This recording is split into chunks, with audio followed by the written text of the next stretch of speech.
Once the Buddha was traveling with his followers and they came upon a lake. So the Buddha said, I am thirsty. Please give me some water from the lake, he said to one of his disciples. This disciple walked up to the lake, but as soon as he got there, a cart was passing by, drawn by a bull. And this cart passed over the lake, and as a cart is passing, it would churn up all of the sediment below, and so it muddied the water of the lake. This disciple thought, how could I take this muddy water for the Buddha to drink? I can't give this to him. So he came back and told the Buddha, this water is very muddy. I don't think it is fit to drink. In about half an hour's time, the Buddha asked the same disciple to go back to the lake for some water again.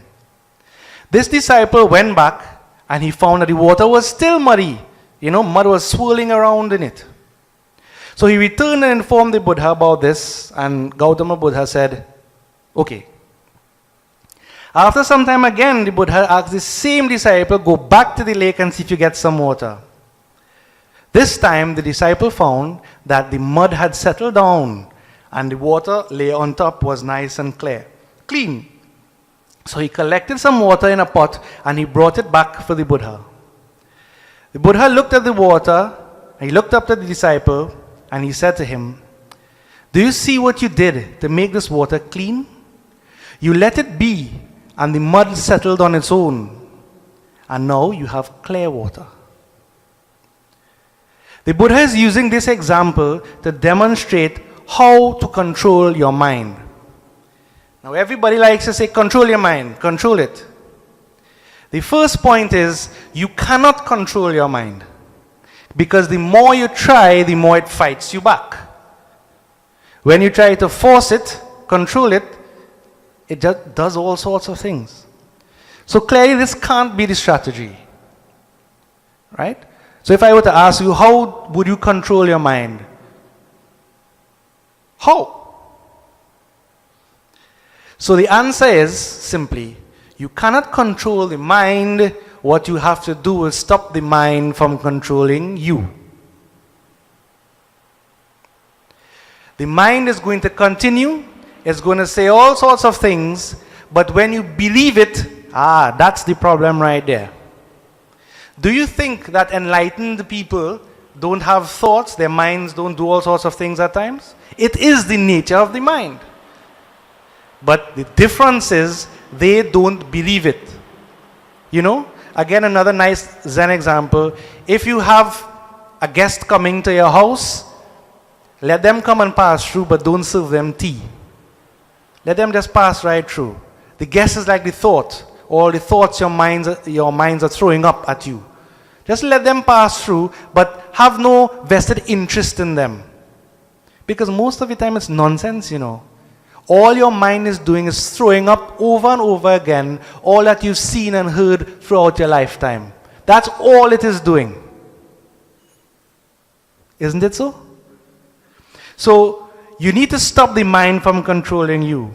And the key to doing this is to put a little bit of separation between what is you and your mind. Okay? Your mind is not you. And you have to experience this. Only by putting this separation between you and your mind, I am separate from the mind, then you could look at it.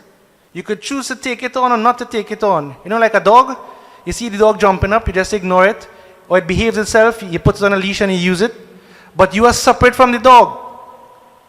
Okay? So your mind, body is not you. This is what Sanatana Dharma says. So the key is not to identify with the thoughts. You cannot stop the thoughts from coming. If you try to do that, you're going to get constipation. Okay? You can't force, you can't hold. What you're going to do? That is not the method.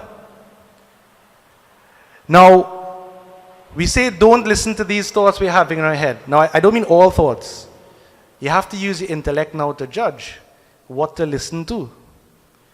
I know that I shouldn't eat too much pizza because, the flour and the cheese and the tomatoes, it gives me problems, right? But yet still it comes to me, I want to eat a pizza. And I will eat it. And I will suffer afterward. Something in my mind says, don't eat it. But the thing in my mind that says, you need to eat it. Oh God, it will be good if I eat it. Overpowers that little voice that says, don't eat it. So the buddhi or discrimination, isn't there strong enough. So what we need to practice really is this thing called non-judgment. Non-judgment. Let me give you another little story. Once there was an old farmer who worked in his crops for many years. And one day he had a horse again. One day he had a horse with him and this horse ran away. So his neighbors came across, like neighbors like to do, oh God, your horse run away, what you could do now? Such bad luck, hard luck for you. The farmer replied simply, maybe. The next morning the horse came back, bringing with it 3 other wild horses. How wonderful, the neighbors said. Oh God, look, you get lucky now. Look, this horse went and he bring back more horse. You could open up a nice stable, you could race them and thing. This man said, maybe. The next day, his son tried to ride one of these horses, the untamed one, of course. And he was thrown down and he broke his leg. So the neighbors again come, oh God, look, he boy go and ride the horse, break his foot and all this kind of thing. You see, he shouldn't have ride the horse, this, that, and the other. Farmer said, maybe. The day after, some people from the military came, drafting young men in the village. Of course, they couldn't draft this young man because he broke his foot.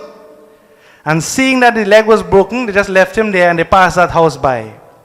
Neighbors come across again. Oh God, boy, you're lucky. Look how good things turn out. And what the farmer said? Maybe.